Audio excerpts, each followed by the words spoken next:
So good morning, everybody. So actually, Professor Stuart Wedham was scheduled to give this talk, but his research is currently very successful, so he's traveling overseas to even attract more research money. So like 2 weeks ago, Brad and I were asked to fill in. So most of the slides were actually already prepared by Stuart and then beefed up by Brad and myself in the last few weeks. And we've also had a discussion with Alison to see what of this work will be presented in the final exam. So we put a little bit more emphasis on the topics that might actually pop up in the final exam. So pay very good attention. So what do we want to cover today is basically, it's called trends in PV, but you know the market is basically dominated by crystalline silicon. So that's 90% of the market, and we believe that that's going to continue for the next 5 years, the next 10 years. So that's why everything that we talk about today, or maybe one detail by Brad, but it's all about crystalline silicon because that's the bulk of the market. So that's the most relevant solar cell type to look at. And we'll touch these topics. PERC will be a big topic here because finally the first PERC paper was published in 1989. Like, I'm not sure if everybody was born at that time that's in the audience today, but now it's finally in production. And that's a sad thing in research, that it takes quite a while for good ideas from the university to be put into mass-scale manufacturing. And a big part of that is actually, we'll explain part of that in this presentation, but the underlying fact is that you have to warrant 25 years. So your product has to work, you have to guarantee that it's working for 25 years. So you have to be very conservative, because otherwise you're going to get some problems. And we'll touch upon some recent problems in this presentation as well. So I will cover the PERC part, and then Brad will take over for especially the metallization and the bulk lifetime part, because that's his baby. He's done fantastic work in that area, which he will show in this presentation. So this is a graph. I call it, a lot of people call it the learning curve, but if you visit a lot of companies, then you wonder if actually a lot of learning is involved. So I call it price experience curve, which basically plots the average sales price as a function of cumulative shipment. So basically now we're at quite an interesting landmark. So we've shipped 100 gigawatt of product, and we've been able to maintain a learning rate, as they call it, of like roughly 20%, which basically means if you basically double the production, you reduce costs by 20%. And that's predominantly economies of scale, but also some technology, which we will touch upon in this presentation. So you see some interesting developments here, so that we broke away from the learning curve, but not in the way that you want as an end consumer. That was because at that time PV was roughly using as much silicon as the semicon industry. Up to then we were basically like, semicon was ruling the silicon market, and we were using basically the scrap material. But at that time, really PV became as big as semicon, so then there was a dedicated demand for PV, and also the growth rate of PV, the silicon producers did not believe those growth rates initially, but as you can see, it's quite ignorant that they did not believe it, because we were growing at a steady rate, 30-40% at that year. But that's what happens when you really keep up with exponential growth. At some time you have a problem, and that's what happened here. Silicon prices went up to $450 per kilogram on the spot market, and currently we pay $20. So there was a factor of 20. So that was basically explaining this bump here, because of course the companies wanted to recover their costs and have a good margin. And these years they still had very good margins. And here we see a drop in the price, and we actually get below the price experience curve, and that was very good for end users. So for people who put PV on the roof, that's fantastic, but not for the manufacturers. Actually, everybody was losing money. So not in the silicon part, but mainly in the cell part, people were cell modules, people were losing money, and that is changing the industry, and this change is still happening. So you might have heard that a lot of companies went belly up. Like Q-Cells was the biggest in 2008, and they went bankrupt in 2011 or something like that. So that's it was not a pleasant time to be in the industry. Or if you place your bet right, then it was a good time. But so if we look into a little bit more detail in the last few years, then we see a massive reduction in price. This is again pricing. As mentioned, basically the prices were below the cost. So a lot of companies were writing red numbers. So black numbers you make profit, red numbers you're losing money. And you basically see that it was happening throughout the whole value chain. So if you look at silicon came down. Actually, the big decrease was 2008, but it still reduced a bit. And basically, we got to a structure where, if you look at the PV module, so the module making process is 50%. The cell making process is then 1/3 of the cell processing, which is the predominant topic of this course. I think that's, if I looked at this lectures, it was mainly about cell production. That's only 1/3 of the solar cell cost, basically converting a wafer into a solar cell. So then another 1/3 is converting the silicon into a wafer. So that's block casting. I think you discussed it in lecture 2 or 3. So that's 1/3. And the polysilicon is now 1/3, roughly at $20 a kilo, which is roughly the silicon producers are making money. And now you really need new technology to really make a lot more money, because you need quite a lot of electricity to do the standard process for basically making pure silicon. So I don't think they have a lot of room to improve, but there are some technologies like fluidized bed. I'm not sure if this was touched upon. They have a lower cost base, and that could help them bring those costs down even further. So then, of course, everybody was losing money. So what do? You try to cut corners. And a number of these problems is actually due to companies pushing very hard to bring down costs, and sometimes at a high cost. PID, which will be discussed in detail in the next week's slide, that was actually, I don't think that was a cutting corner exercise. Actually, SunPower was the first company to face this problem, and that was already 2006 or 2007, and this almost brought down their company. They solved it. In their case, it was basically their front surface passivation was reduced by the wrong polarity of charge, which I will come back to later in the presentation. But fortunately, they could easily reset that. So, but in other cases, it's really detrimental, and this will be discussed in more detail.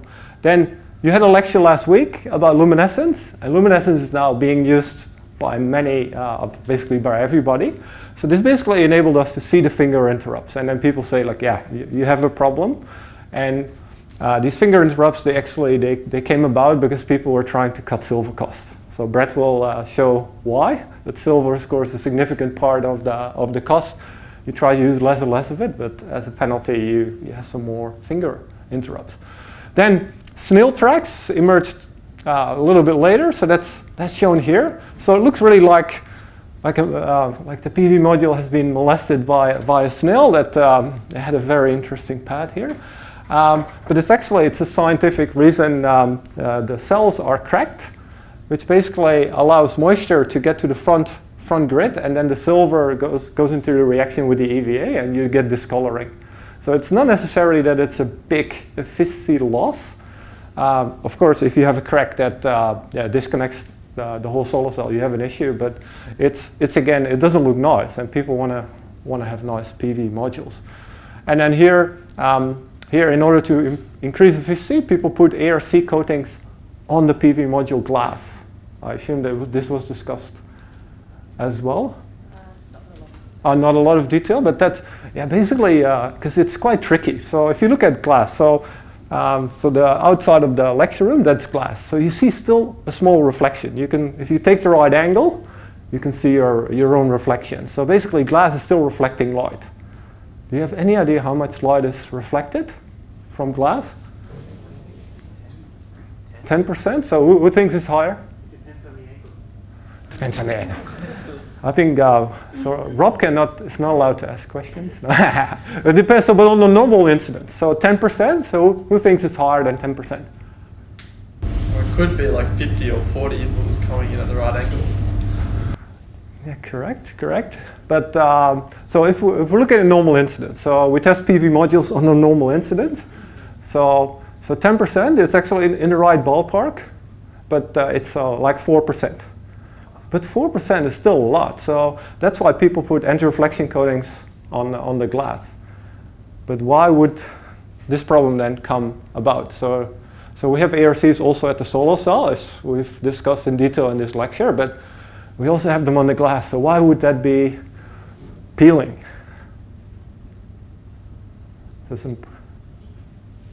Any idea? Yeah, the sunlight. Sunlight, yeah. But basically, so it's more, where is this ARC coating? It's really facing the outside. It's attacked by all the elements, the sunlight, salt, whatever you have, acid rain. If you're close to, so I live in Bronte, so we have a lot of salt content. So like my door, my outside door is completely corroded because of the salt content in the air. So it's quite nasty to be ARC coating at the glass. But also, it's the requirements for the ARC coating, you need a lower refractive index, as you know from the lecture. So glass is 1.5. So you need something with a lower refractive index than glass. And that's typically you end up with polymers. Yeah, so that's a little bit nasty. Then people try to save money on encapsulation. And also, we want to build bigger and bigger PV systems. So current PV modules rated at typically 1,000 volts, but we want to go to 1,500. And 1,500 volts as PID, as the lecture by PID will show, that poses some challenges. So that might be an issue. So then there's also an interesting change in the market, which is not so good for us actually. Industry is leading the way in efficiencies.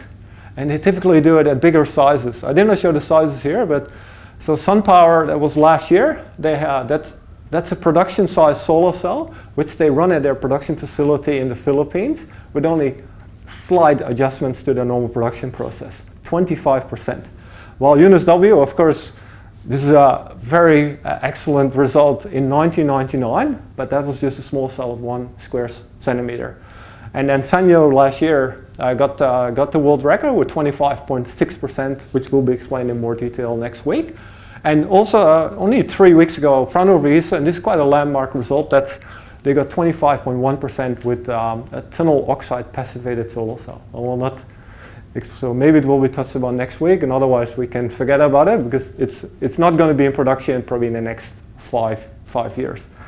But industry is leading the way in this case. So typically we can still get world record if we look at stuff that's a little bit further away from commercial production. So this is we use this report as a little bit as the umbrella of this talk. So this is the International Technology Roadmap for PV, which is basically designed by a team of experts from industry and academia and research institutes to predict what's going to happen in the future. So do you have any idea why we like roadmaps? So what is the purpose of a roadmap? Because to see what the trends are and see what's happening. See what's happening? So that's a very good statement. So what could you elaborate on what's happening? Cells are becoming more efficient, and then you can see where manufacturing will be focused and where design should be focused, I suppose. Very good, yeah. So I think most of you know about the roadmap for semicon, so for processors. So basically what that does, that predicts what the gate lengths, etc., what the dimensions will be for processors that are in your phone, in your computer. And that basically poses some challenges. So technology barriers that need to be solved in like 1 year, 5 year, 10 years. Now what do you typically think that companies spend most of their money on for problems that they want to solve in 1 year, 5 year, or 10 years?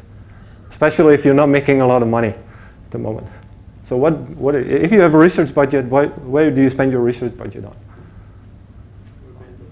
1 year, yeah, you want to, because you want to get return on investment and quick.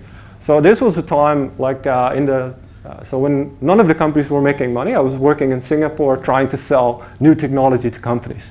And they said, return on investment in 3 years, we don't care. Can you give me something that I can get my money back in 6 months? Okay, But fortunately, so in order to get research funding directly from companies, that's typically hard. Now it's getting a little bit better, but typically we can also get funding from the government or research funding organizations, and then we can say in 5 years the silicon PV will have, in order to get to 26%, which is quite optimistic. Sanyo was actually already at 25.6. But then we have to solve these and these problems, so let us focus on this specific problem as a research institute or a university, and then you can actually use these kind of studies as argument to attract research funding, because you can show it's relevant, not now, but maybe for the next generation or the subsequent generation of commercial technology. So that's why these roadmaps are very important. But also an important thing to know is to look at who's making the roadmaps. And this is particularly relevant here, and especially for the part that Brett will be presenting. We're not part of the roadmap yet. So UNSW has no representation there. It's mainly the institutes who are very strong on N-type.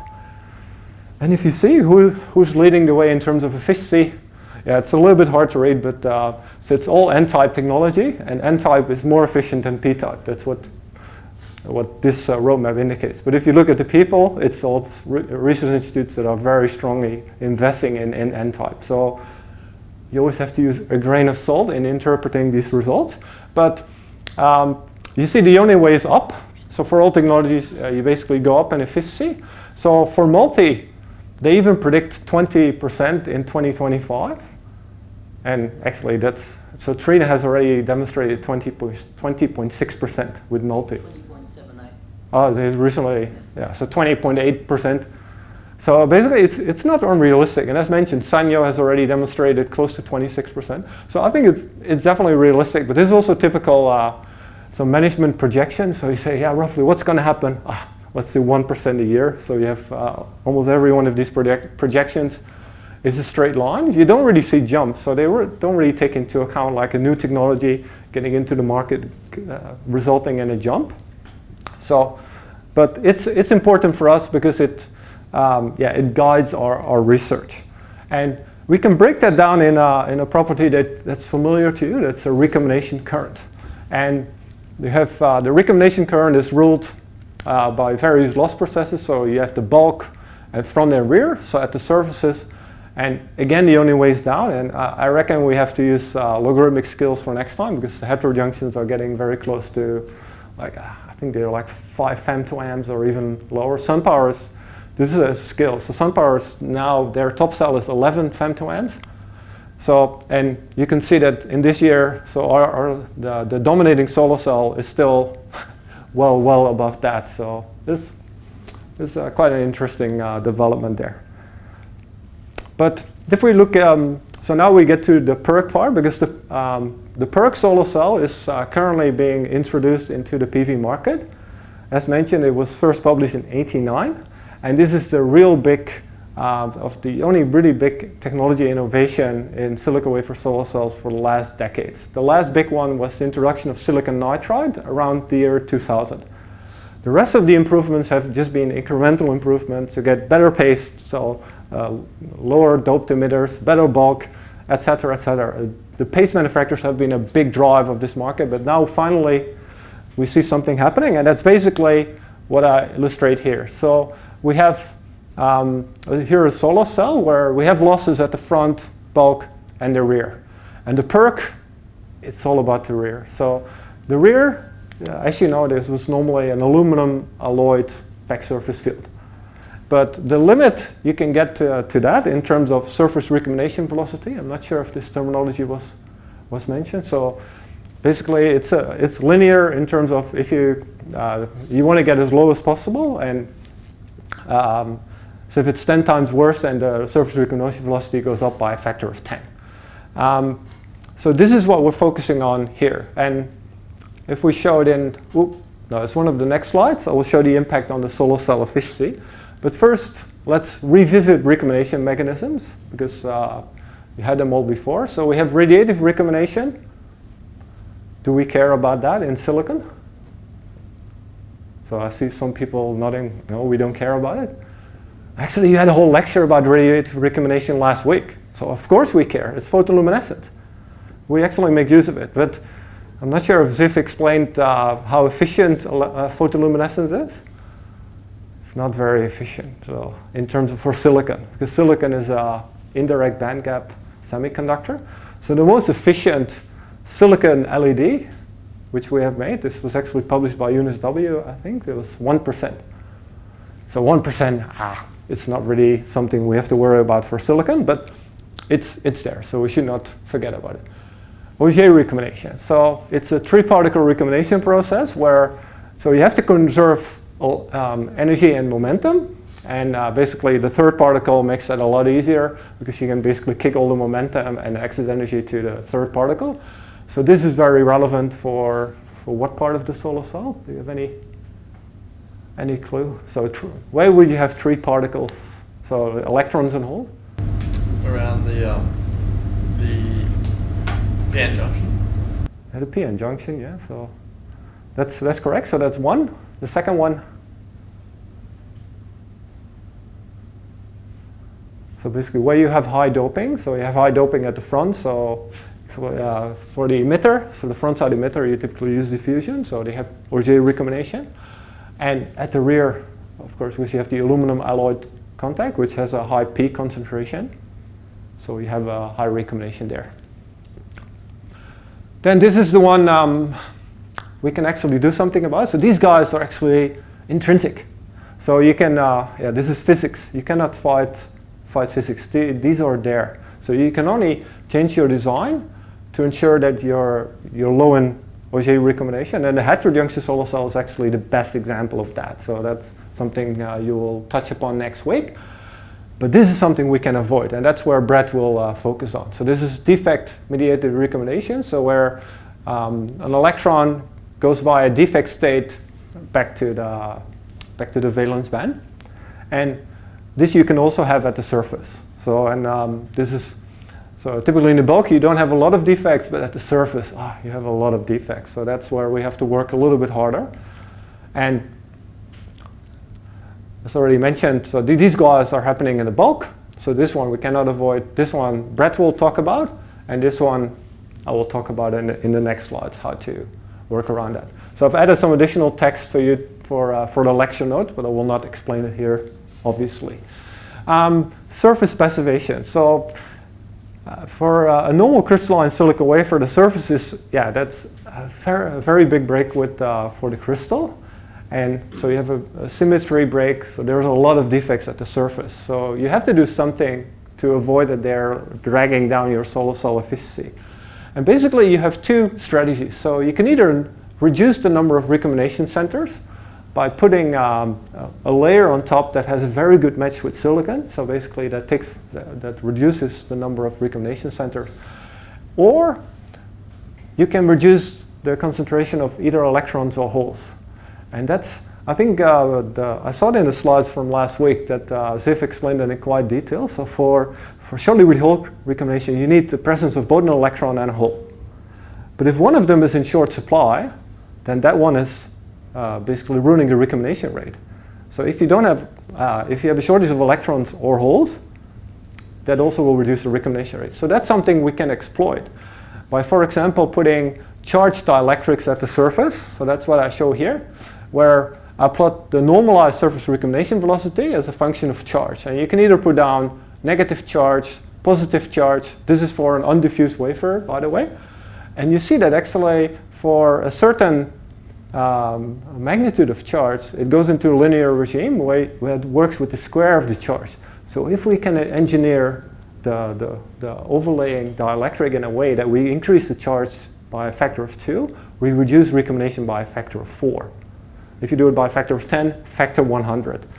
And that has been one of the biggest drivers of the improvements in surface passivation in recent years, because it's quite hard to reduce the number of recombination sites down to a level where you really don't have to worry about surface recombination anymore.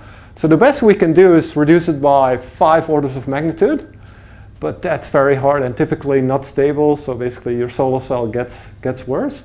So what we typically do is get the defect density down to 10 to the 11, so reduce it by 3 orders of magnitude, that's stable, and then put in some additional charge in the order of 10 to the 12, so somewhere 2, 10 to the 12, or even higher. So that's the typical strategy we use. And this is why a back surface field is working. So you can reduce the charge carrier's concentration also by doping. So that's why a back surface field is working so well.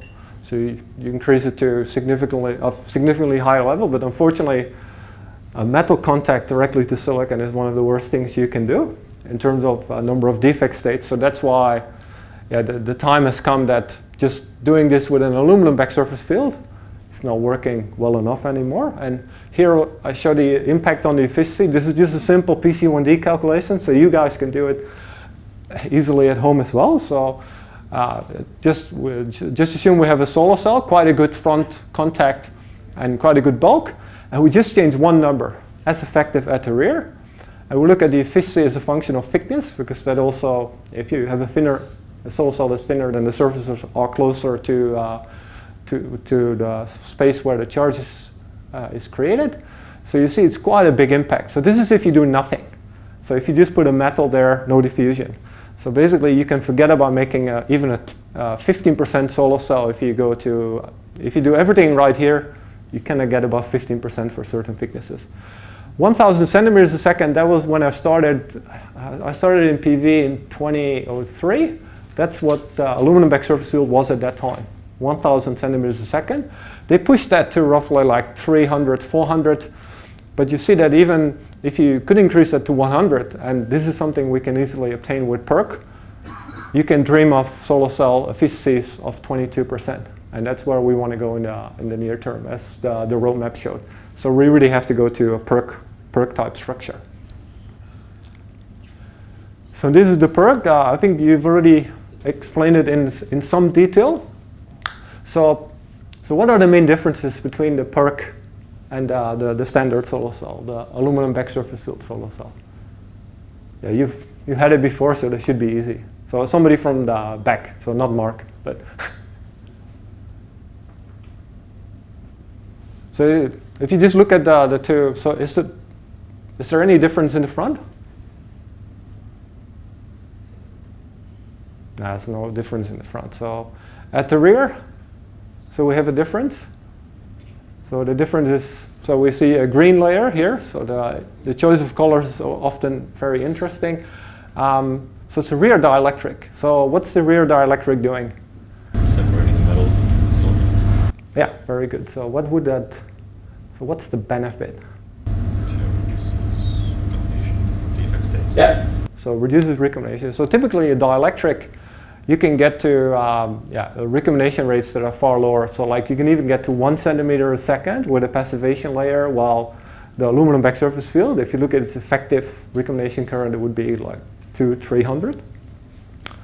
But then there's another big advantage.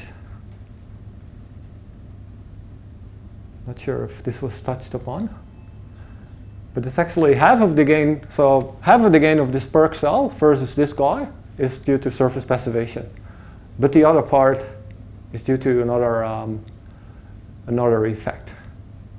Does anybody have a clue?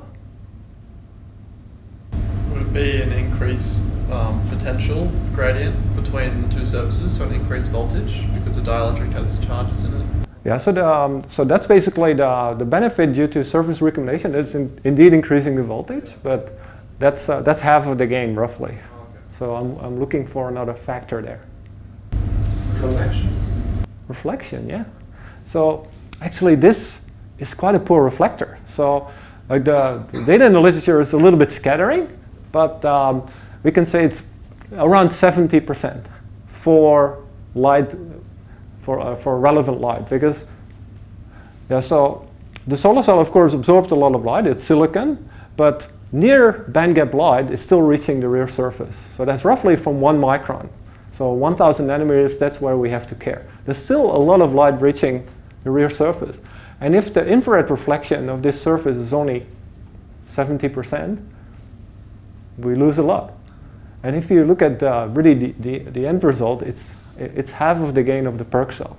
Because here you basically have a dielectrically displaced mirror that's even up to 90%. So you can easily get up to 90% with this mirror. Just better optics. And of course we have to do some tricks here to get this perfect mirror. So we cannot have the same roughness as here. So typically we have to polish the rear a bit. in order to get the perfect mirror, but that's half of the game. So it's not only optics. This is very important to know. So it's not only surface recombination, it's also optics. Very important to realize that. So and if we look at the processing sequence, this is something you've been discussing in quite detail in the tutorials and in the lectures. So if we look at the standard solar cell, that this is Brett's baby, so he will talk about that, LID elimination. But if we look at the PERC solar cell, we only have 2 additional steps. So we have dielectric passivation, which is basically very comparable to your front-side ARC. You potentially use different materials, typically use aluminum oxide, silicon nitride, because that works better at that surface, but in terms of machine, it's quite similar, and that's the machine you can see in SURF. So we have a tool at SURF that is almost identical to a production tool. Almost identical means it can do 500 wafers an hour, and in production you would do 3,000 wafers an hour. So, but you will see it's a very impressive tool. So that's the first step, and then you have to do localized openings, and that's typically done by a laser. So because lasers are non-contact, relatively low in maintenance, so an operational cost. So it's quite cool. And for the rest, it's just the same. So that's also important to know that we don't have an additional step to actually make the proper contact. So actually the contact formation at the rear in these local contacts, it's happening in the same way as the standard solar cell. So instead of a full area contact, we have a local aluminum back surface field. So, and that's the big gain. You go from 100% coverage to 5% coverage. That's all. So it's a small difference, but it's a small and important difference. So this is a schematic illustration of the laser ablation. So you use laser light, typically green, because that's still quite affordable.